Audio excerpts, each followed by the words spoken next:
Hello friends, आपल्या सर्वांची आवडती मालिका पाठ राखीन या मालिकेच्या आजच्या मंगळवार 7 जुलैच्या एपिसोडमध्ये आजपर्यंतचा सगळ्यात भारी ट्विस्ट आला आहे.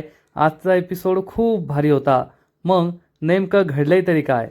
तर फ्रेंड्स, आजच्या एपिसोडमध्ये पहिल्यांदाच आलोकच्या रागाचा फायदा झाला आहे.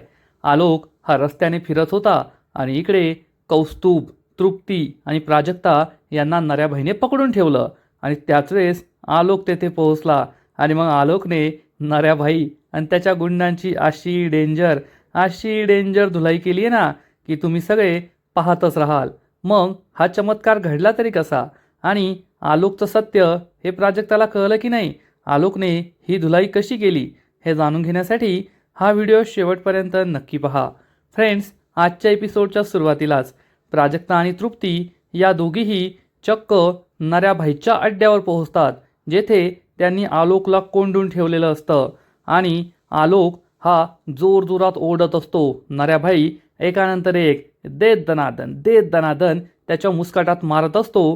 प्राजक्ता आणि तृप्ती या दोघी एका खांबामागे लपून बसतात आणि तृप्ती प्राजक्ताला म्हणते, प्राजक्ता, आता तुझ्याच हातात आहे. तूच वाचू शकतेस माझ्या कौस्तुभला. प्लीज त्याला वाचव ना. प्लीज त्याला काही होऊ देऊ नकोस. आणि प्राजक्ताला सुद्धा कळतच नाही की आता नेमकं काय करायचंय. इकडे आलोक म्हणतो, नऱ्याबाई प्लीज मारू नका. मला माझ्या बहिणीच्या लग्नाला जायचंय. मला सोडून द्या. नऱ्याबाई चिडून म्हणतो, आत्ता फक्त कानफट फोडलंय. पैसे दिले नाही ना तर तुला अख्खा उभा चिरून टाकू, एवढं लक्षात ठेव. प्राजक्ता आणि तृप्ती हे सगळं ऐकतात. तृप्ती खूप घाबरते आणि म्हणते, प्राजक्ता प्लीज माझ्या नवऱ्याला वाचव. काही कर पण माझ्या नवऱ्याला वाचव. प्राजक्ता म्हणते, आपण एक काम करूया वहिनी, आपण पोलिसांना कॉल करूया. तर तृप्ती म्हणते, नाही, पोलिसांना नको. प्राजक्ताला काही कळतच नाही. प्राजक्ता विचारते, का पोलिसांना का नाही? हे गुंड फक्त पोलिसच त्यांचा सामना करू शकतात. तर तृप्ती सांगते, अगं कौस्तुभने त्यांच्याकडून पैसे घेतलेत, पैसे परत केले नाही म्हणून त्यांनी कौस्तुभला पकडून ठेवलंय. जर पोलीस आले ना तर कौस्तुभसुद्धा अडकेल, त्यामुळे पोलीस नको. प्राजक्ता विचार करते, पोलीस नाही तर मग यांना सोडवायचं तरी कसं? कौस्तुभला कसं सोडवायचं याचाच विचार प्राजक्ता करते. आणि इकडे आरव हा सुलक्षणाजवळ येतो आणि सुलक्षणाच्या मांडीवर डोकं ठेवून झोपतो आणि म्हणतो, मॉम मला खरंच माफ कर, कारण आजपर्यंत मी तुला चुकीचं समजलं. मला असं वाटायचं की तू आलोक दादावर अन्याय करतेस. तू आलोक दादाला कायम घरात ठेवलं, लोकांच्या नजरेआड ठेवलं, जगापासून लपून ठेवलं. याचा मला खूप राग यायचा. मला असं वाटायचं तू हे सगळं आपल्या बिझनेससाठी करतेस. तुला स्वतःच्या मुलांपेक्षा बिझनेस महत्त्वाचा आहे असं मला वाटायचं. पण आज मला कळलंय तुला स्वतःची मुलं सगळ्यात जास्त महत्त्वाची आहेत आणि तू जे काही आलोक दादासाठी केलंय ना ते फक्त एक आईच करू शकते. खरंच आई, माझं चुकलं, मी तुला चुकीचं समजलो. आणि आरव पुन्हा एकदा सुलक्षणाच्या मांडीवर डोकं ठेवतो. त्यामुळे सुलक्षणा खूप इमोशनल होते. सुलक्षणा आपल्या डोळ्यातील पाणी पुसते आणि म्हणते, वेडा आहेस का तू? मुलगा कधी आईची माफी मागतो का? तुझा गैरसमज झाला होता तो आज दूर झालाय, त्यातच मला खूप आनंद वाटतोय. तर आरव म्हणतो, आता आलोक दादाला लवकरात लवकर बरं करण्यासाठी आपण प्रयत्न करूया. सुलक्षणा म्हणते, हो नक्कीच करूया. मी त्या दृष्टीने माझे प्रयत्न सुरूसुद्धा केले आहेत. आलोक लवकरच बरा होईल, एकदम नॉर्मल होईल आणि आपला बिझनेस सांभाळेल, एवढं मात्र खरं. हे ऐकून आरवसुद्धा खुश होतो. सुलक्षणा आणि आरव या दोघांच्या मस्त गप्पा सुरू असतात. इतक्या दिवसानंतर मायलेखातील सगळे गैरसमज दूर झालेले असतात. तेवढ्यात अंबिका आणि सगुणा धावत पळत तेथे येतात आणि या दोघी म्हणतात, खूप मोठी गडबड झाली आहे. तर सुलक्षणा म्हणते, माहिती आहे मला, आलोकचा तो व्हिडिओ सगळीकडे व्हायरल झाला आहे, न्यूज चॅनलवर येतो आहे. तुम्ही काळजी करू नका, मी ते सगळं पाहून घेईल. आलोकची जास्त बदनामी होणार नाही. तर सुलक्षणाला या दोघी सांगतात, नाही, त्यापेक्षा मोठी गडबड झाली आहे. सुलक्षणाला काही कळतच नाही. सुलक्षणा विचारते, काय गडबड झाली आहे? सगुणा सांगते, मॅडम, जेव्हा अंबिका मॅडम आलोकच्या रूममध्ये त्याला औषध द्यायला गेल्या होत्या ना तेव्हा आणि तिला काही बोलताच येत नाही. सुलक्षणा विचारते, काय झालं? स्पष्ट सांगा, लवकर सांगा. तर सगुणा सांगते, तेव्हा आलोक रूममध्ये नव्हता. आम्ही त्याला संपूर्ण घरभर शोधलंय. आलोक घरात कोठेच नाहीये. हे ऐकून सुलक्षणा आणि आरवला जबर धक्का बसतो.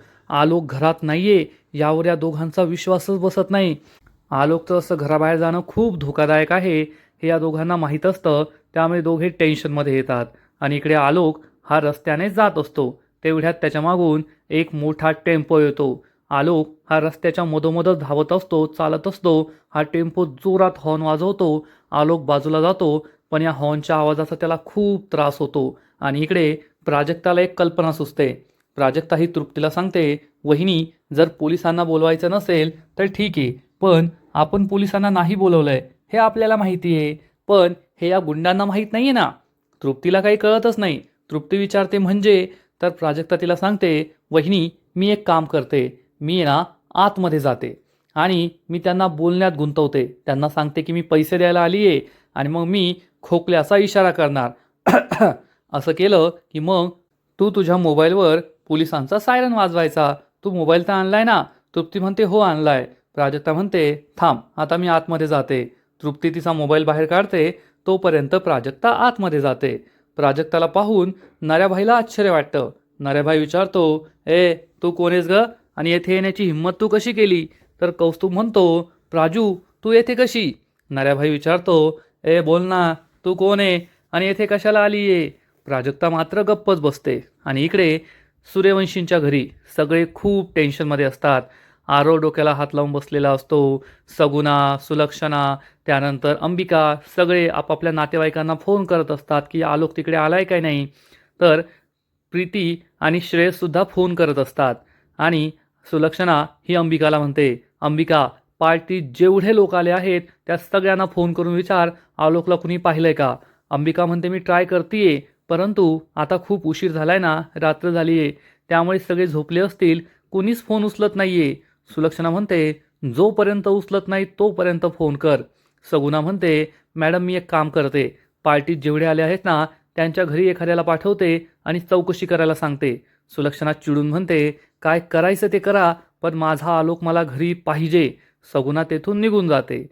प्रीती श्रेयसजवळ येते आणि म्हणते, श्रेयस, मोठ्या आईंची पार्टी त्यांच्यावरच उलटली आहे. हा आलोकच घर सोडून गेलाय, आता नाही आला तर बरं होईल. तर श्रेयस म्हणतो, मग तर चांगलंच होईल, सुंठे वाचून खोकला जाईल. चल चल, नाटक कर, फोन करण्याचं नाटक कर. आणि मग हे दोघेही फोन करण्याचं, धावपळ करण्याचं नाटक सुरू करतात. आणि तेवढ्यात पोलीस घरी पोहोचतात. सुलक्षणा त्यांना म्हणते, इन्स्पेक्टर साहेब, माझा मुलगा आलोक घर सोडून गेलाय, मला तो लवकरात लवकर सापडायला हवा. पोलीस सांगतात, हो मॅडम, आम्हाला माहिती आहे, आम्ही त्याच चौकशीसाठी आलो आहे. आम्हाला त्यांचे काही फोटोज व्हिडिओज मिळाले तर आम्हाला त्यांना शोधणं सोपं जाईल. सुलक्षणा म्हणते, ठीक आहे, तुम्हाला ते सगळं मिळेल.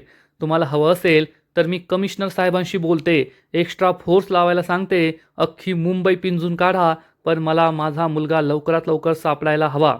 इन्स्पेक्टर म्हणतो, ठीक आहे मॅडम. तेवढ्यात सुलक्षणाला कमिशनर साहेबांचा कॉल येतो. सुलक्षणा कमिशनर साहेबांना सांगते, माझ्या घरात पार्टी होती आणि त्या पार्टीनंतर आलोक घरातून बाहेर पडलाय. आलोकची परिस्थिती तुम्हाला माहिती आहे, तुम्ही त्याला लवकरात लवकर शोधा, हवं तर मी मंत्र्यांशी सुद्धा बोलू शकते. आरव म्हणतो, मामा, मी दादाला शोधायला जातोय, त्याला घेऊनच घरी येईल. आणि मग सगुणा इन्स्पेक्टरला आपल्याजवळ बोलून घेते. सुलक्षणाला खूप टेन्शन आलेलं असतं की आलोक कुठे गेला असेल आणि तो आता काय करत असेल. इकडे प्राजक्ता नऱ्याभाईच्या अड्ड्यावर असते. नऱ्याभाई विचारतो, ए, बोल ना, कोण आहेस तू? प्राजक्ता सांगते, मी बहीण आहे कौस्तुभ दादाची. तर नऱ्याभाई, हो हो हो हो, अरे बापरे, घाबरलो मी, अशी ॲक्टिंग करतो आणि म्हणतो, ए, तुला काय वाटलं, तू येथे आल्यावर मी घाबरेल? कोण आहेस तू? वाघिने का एखादी पोलीस आहे? मी नाही घाबरत तुला. तू आली काय, नाहीतर कुणी आलं काय? जोपर्यंत मला माझा पैसा मिळणार आहे ना, तोपर्यंत याला मी सोडणार नाही, एवढं लक्षात ठेव. असं म्हणून हा नऱ्याभाई हसू लागतो आणि म्हणतो, ए, पाहिलं का, कोण आलंय? आली आहे बहीण भावाला सोडवायला. आपण काय घाबरतो का काय तिला? तर प्राजक्ता म्हणते, मी तुमचे पैसे घेऊन आली आहे. हे ऐकून कौस्तुभला आश्चर्य वाटतं.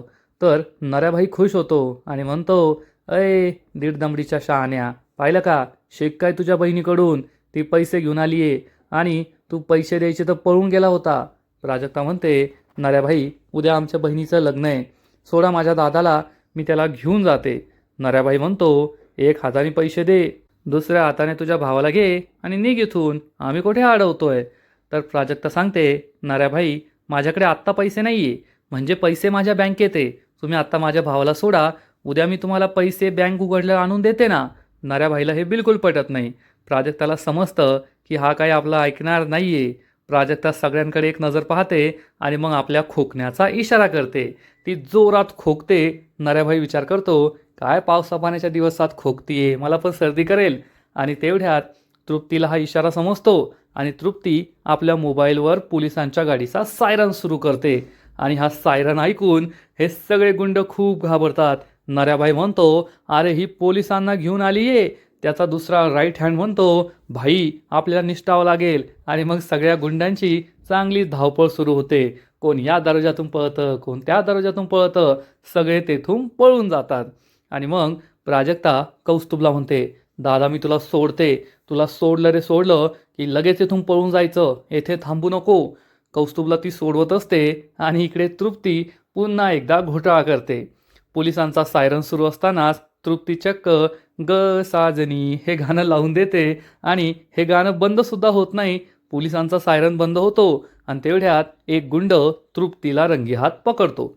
त्याला समजतं की तृप्तीने आपल्याला चांगलंच मूर्खात काढलंय. तो तृप्तीचा हात पकडून तिला आतमध्ये घेऊन येतो. मग नऱ्याभाई आणि बाकीचे गुंडसुद्धा सगळे परत येतात. हा गुंड म्हणतो, नऱ्याभाई हिने आपल्याला फसवलंय, पोलीस बिलीस आले नाहीये, मोबाईलमध्ये सायरन वाजवला होता आणि हिच्याकडे पैसेसुद्धा नाहीये. नऱ्याभाई खूप चिडतो आणि म्हणतो, आता या तिघांना सोडत नाही. तिघांच्या तोंडावर काळा कपडा टाका आणि तिघांना बांधून ठेवा. आणि मग नऱ्याभाईचे सगळे गुंड प्राजक्ता आणि तृप्तीच्या त्यानंतर कौस्तुभच्या चेहऱ्यावर काळा कपडा टाकतात आणि तृप्ती आणि प्राजक्ताला खुर्चीला बांधून ठेवतात. त्यांच्याकडे खुर्ची कमी असते त्यामुळे कौस्तुभला तसंच उभं ठेवतात. नऱ्याभाई चिडून म्हणतो, ए शाणी, स्वतःला जास्त शहाणी समजते का गं? तू तुझ्या भावाला सोडायला आली ना, आता तर पैसे मिळाल्याशिवाय मी तुम्हाला कोणाला सोडत नाही. एक वेळेस तुझ्या भावाला सोडल, पण तुला मी काय सोडणार नाही. तृप्ती, कौस्तुभ, प्राजक्ता जोरजोरात ओरडू लागतात, वाचवा वाचवा, कुणी आहे का, वाचवा आम्हाला वाचवा. आणि त्याच वेळेस आपला डेंजर डॉन म्हणजेच आलोक याच अड्ड्याच्या बाहेरून जात असतो आणि त्याला प्राजक्ताचा आवाज ऐकू येतो. आलोक हा एक नंबरचा चिडका आहे, पण त्याला अन्याय सहन होत नाही. त्याला मुलींच्या ओरडण्याचा आवाज येतो की मुली ओरडताय, वाचवा वाचवा. आलोक लगेच या अड्ड्याकडे पाहतो. बाहेर कुणी उभं नसतं आणि आलोक हा थोडा आतमध्ये येतो तर त्याला तेथे एक मुलगी ही खुर्चीला बांधलेली दिसते. आणि या मुलीच्या म्हणजे प्राजक्ताच्या कपड्यावरून तो ओळखतो, ही तर तीच आहे जी आपल्या इथे ट्युशन घ्यायला येते. आणि आलोकने आता तिचं नवीन नाव ठेवलंय भित्री भागूबाई. आणि आलोक म्हणतो, ही तर भित्री भागूबाई आहे. आणि मग पुढच्या क्षणाला आलोक हा चक्क नऱ्याभाईच्या राईट हँडच्या कंबड्यात लात मारून आतमध्ये एंट्री करतो. हा नऱ्याभाईचा राईट हँड खाली पडतो. त्यामुळे सगळेजण त्याच्याकडे पाहतच राहतात की हा कोण नवीन हिरो आलाय. आणि इकडे भाग्या ही घरात देवासमोर हात जोडून उभी असते. भाग्या खूप दुःखी असते आणि म्हणते, देवा आज माझ्याकडून खूप मोठी चूक झाली आहे. आज मी प्राजक्ताला म्हणाले, प्राजक्ता तू मला नकोय, तू जा इथून. आणि प्राजक्ता चक्क घर सोडून गेली आहे. माझ्या हे लक्षात का नाही आलं की मी प्राजूला असं म्हटल्यावर प्राजू माझं ऐकून घर सोडून निघून जाईल. कारण मी जेवढा प्राजक्ताला जीव लावते ना, त्यापेक्षा कैक पटीने जास्त ती मला जीव लावते आणि ती माझं म्हणणं कधीच टाळत नाही. आज माझ्याकडून खूप मोठी चूक झाली आहे. मला हे का कळलं नाही की मी असं म्हटल्यावर प्राजक्ता खरंच घर सोडून जाईल. देवा प्लीज मी तुझ्याकडे एवढंच मागतेय, एखादा चमत्कार कर आणि प्राजक्ताला घरी परत येऊ दे. यानंतर मी तिला असं परत कधीच म्हणणार नाही. उद्या माझं लग्न आहे. या घरात माझे काही शेवटचे तास उरलेत आणि प्राजक्ताच घरात नाही आहे. मला हे बिलकुल सहन होत नाही आहे. देवा प्लीज चमत्कार कर आणि प्राजक्ताला घरी परत येऊ दे, अशी प्रार्थना भाग्या देवाजवळ करते. आणि इकडे आपला हिरो आलोक या नऱ्याभाईच्या गुंडांवर तुटून पडलेला असतो. नऱ्याभाई चिडून म्हणतो, अरे आता हा कोण आहे? येथे काय धर्मशाळा आहे का? सगळे एकानंतर एक येत आहे. आणि मग आलोक चक्क नऱ्याभाईच्या सणसणीत मुस्काटात मारतो, नऱ्याभाईला बाजूला फेकून देतो. आणि मग नऱ्याभाईचे सगळे गुंड एकानंतर एक आलोकवर चाल करून जातात. पण आलोक जी चिडचिड प्राजक्ता घरातील नोकरांवर करतो ना, येथे ती चिडचिड करत नाही. येथे तो आपले हात चालवतो. प्रत्येक गुंडाला लाथाबुक्क्यांचा चांगलाच प्रसाद देतो. कधी नऱ्याभाई येतो, कधी दुसरा कोणी येतो. पण तेवढ्यात नऱ्याभाईचा राईट हँड पुढे येतो आणि आलोकच्या सनसनीत मुस्कटात मारतो. आज आलोकला मुस्कटात खाण्याची हौस आली आहे. आलोक जागेवर तसाच उभा राहतो आणि हा टकलू राईट हँड आलोकच्या एकानंतर एक अशा 4-5 मुस्कटात मारतो. पण आलोक काही जागचा हलत नाही. आणि मग पुढच्या वेळेस तो या टकलूचा हात पकडतो आणि त्याला चांगली धोबी पछाड देतो. मग एक माणूस हॉकी घेऊन येतो. तो आलोकवर जोरात वार करतो. आलोक हा वार हुकवतो, पण ही हॉकी प्राजक्ताच्या डोक्यात बसणार. इतक्यात आलोक ही हॉकी पकडतो. प्राजक्ता ही या काळ्या कपड्यातून पाहत असते. तिला आलोकचा चेहरा दिसत नाही, पण थोडं थोडं अंधुक अंधुक तिला दिसत असतं. आणि आलोक मग या हॉकीवाल्या पाहुण्याची सुद्धा चांगलीच धुलाई करतो. आलोकवर सगळे गुंड एकानंतर एक चाल करून येत असतात आणि आलोक या सगळ्यांना आसमान दाखवतो. सगळ्यांची चांगलीच धुलाई करतो. आणि इकडे आरव आलोकला शोधायला घराबाहेर पडलेला असतो. तो बाईकवर असतो आणि रस्त्याने येणाऱ्या जाणाऱ्या सगळ्या लोकांना आलोकबद्दल विचारतो. पण आलोकबद्दल कोणालाच माहीत नसतं. त्यामुळे आरव हा त्याला पुढे पुढे शोधत असतो. आणि मग इकडे जोरदार फायटिंग सुरू असते. एकानंतर एक मारामाऱ्या सुरू असतात आणि आलोक हा सगळ्या गुंडांची धुलाई करत असतो. तेवढ्यात नऱ्याभाई उठून उभा राहतो. नऱ्याभाई हा आलोकच्या मागच्या बाजूने असतो. नऱ्याभाईच्या हातात चाकू असतो. आलोकचं लक्ष नाहीये. आता चाकू खुपसायचा, याचा खेळ खल्लास करायचा असं नऱ्याभाईने ठरवलेलं असतं. परंतु प्राजक्ताला तिच्या चेहऱ्यावरच्या काळ्या कपड्यातून हा चाकू दिसतो आणि प्राजक्ता जोरात ओरडते, मागे पहा. त्याच वेळेस आलोक मागे पाहतो. नऱ्याभाई त्याच्यावर हल्ला करतो आणि आलोकच्या हाताला जखम होते. पण आलोक नऱ्याभाईची मानच पकडतो. मग सगळे गुंड एक एक करून त्याच्या अंगावर धावून येतात. पण आलोक नऱ्याभाईला काही सोडत नाही. हा चाकू नऱ्याभाईच्या गळ्यालाच असतो. नऱ्याभाई खूप घाबरतो. आलोक सगळ्यांना लाथा मारत असतो आणि मग नऱ्याभाई त्याला धक्का देऊन पळून जाण्याचा प्रयत्न करतो. आलोक नऱ्याभाई आणि त्याचा राईट हँड या दोघांची गचंडी मान पकडतो आणि त्यांना बाहेर घेऊन येतो. सगळे गुंड नऱ्याभाईला वाचवण्यासाठी आलोकला पकडतात. पण आपला आलोक काही साधा सुद्धा नाहीये. आलोक सगळ्या गुंडांना जोरात धडक देतो. सगळे दूर जाऊन पडतात. आलोक नऱ्याभाईला पुन्हा एकदा मानेत पकडतो. नऱ्याभाई स्वतःला सोडवण्याचा प्रयत्न करतो, पण आलोक त्याला काही सोडत नाही. सगळे गुंड तेथून पळून जातात. आलोक सुद्धा नऱ्याभाईला एक धक्का देतो. नऱ्याभाई तेथून पळून जातो. सगळे गुंड पळून गेलेले असतात. मग आलोक हा पुन्हा एकदा अड्ड्यावर येतो. तेथे प्राजक्ता, तृप्ती, कौस्तुभला मांडून ठेवलंय. आणि मग आलोक सगळ्यात आधी प्राजक्ताला सोडवतो. सगळ्या दोऱ्या वगैरे सोडवतो आणि प्राजक्ता स्वतःच्या चेहऱ्यावरची ही काळा कपडा दूर करणार. आणि तेवढ्यात आलोक हे पाहतो आणि प्राजक्ता चेहऱ्यावरचा काळा कपडा काढते. डोळे उघडते, पण तेथे कुणीच नसतं. आलोक तोपर्यंत गायब झालेला असतो. आलोकला प्राजक्ताला काही कळू द्यायचं नसतं. प्राजक्ता विचार करते, कोण असेल हा. आणि इकडे आरव हा आलोकला शोधत असतो. तो एके ठिकाणी थांबतो आणि तेथेच नऱ्याभाईचे सगळे गुंड गप्पा मारत बसलेले असतात. अरे कोण होता तो? लई डेंजर होता बाबा, लई मारलं त्यांनी. तेवढ्यात आरव तेथे येतो. आरव हे ऐकतो आणि विचारतो, तुमची कोणाशी मारामारी झाली आहे का? कुणी मारलं तुम्हाला? सांगा बरं मला. हे गुंड म्हणतात, तू कोण आहे रे? तुला काय चौकशा? आरव म्हणतो, अरे मी विचारतो तेवढं सांग ना. तर हे गुंड म्हणतात, चला रे, येथे नाही थांबायचं. हे सगळे गुंड तेथून निघून जातात. मग आरव हा आजूबाजूला मोटरसायकलवर शोधतो, तर त्याला आलोक एके ठिकाणी सापडतो. आरव हा गाडीहून खाली उतरतो आणि आलोकला घट्ट मिठी मारतो. आलोकसुद्धा खूप दुःखी असतो आणि आरवला दिसतं की आलोकच्या हाताला लागलंय. आलोकच्या हाताला तो आपल्या खिशातील रुमाल बांधतो आणि त्याच्यावर खूप ओरडतो, मला माहिती आहे तुला पार्टीत त्रास झाला, याचा अर्थ तू घर सोडून जायचं का? आम्हाला तुझी किती काळजी वाटत होती. एक शब्द बोलायचा नाही, गपचूप गाडीवर बस. आणि आलोक गाडीवर बसतो. आरव त्याला आपल्याबरोबर घेऊन जातो. इकडे प्राजक्ता कौस्तुभ, तृप्ती यांना सोडवते आणि कौस्तुभ म्हणतो, खरंच प्राजक्ता, आज तर तू कमाल केलीस. तृप्ती म्हणते, हो ना, पण तो माणूस कोण होता? प्राजक्ताला सुद्धा हे माहीत नसतं. तृप्ती म्हणते, पण तो माणूस येण्याआधी प्राजक्ताने खरी कमाल केली. आज लय मज्जा आली. कौस्तुभ चिडून म्हणतो, हे काय मज्जा करण्याची गोष्ट होती का? तृप्ती म्हणते, तसं नाही. तर प्राजक्ता म्हणते, ते सगळं सोडा.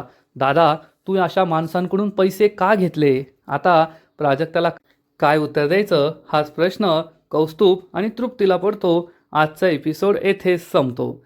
फ्रेंड्स, पाठ राखीन या मालिकेचा आजचा एपिसोड खरंच खूप भारी होता, इंटरेस्टिंग होता. कौस्तुभ आणि प्राजक्ता या दोघांना वाचवण्यासाठी आलोकने जी फायटिंग केली आहे ना, ती खरंच खूप भारी होती. आजचा एपिसोड तर भारी होता, पण या मालिकेचा पुढील एपिसोड आणखीन भारी असणार आहे. आणखीन मोठा ट्विस्ट या मालिकेत येणार आहे. मग नेमकं घडणार तरी काय? तर पुढील एपिसोडमध्ये आपण पाहू की कौस्तुभ, तृप्ती, प्राजक्ता घरी पोहोचल्यावर भाग्या त्यांना जाब विचारणार, तुमचं हे काय सुरू आहे? तुम्ही कोठे गेल्या होता? आणि इकडे आरव हा भित्री भागूबाईवरून आलोकला चिडवत असेल आणि विचारेल, कोण आहे ही भित्री भागूबाई? कोणीतरी स्पेशल दिसतीये. मग आलोक काय उत्तर देईल हे पाहायला मजा येईल. तर फ्रेंड्स, तुम्हाला सुद्धा पाठ राखीन मालिका आवडते का? नक्कीच कमेंट करून सांगा. आणि या मालिकेचे असेच नवीन नवीन एपिसोड, नवीन नवीन अपडेट सर्वात आधी पाहण्यासाठी व्हिडिओला लाईक करा, शेअर करा, चॅनलला सबस्क्राईब करून बेल आयकॉनवर क्लिक करा. म्हणजे या मालिकेचे नवीन नवीन एपिसोड तुम्हाला सर्वात आधी पाहायला मिळतील. खूप खूप खूप धन्यवाद.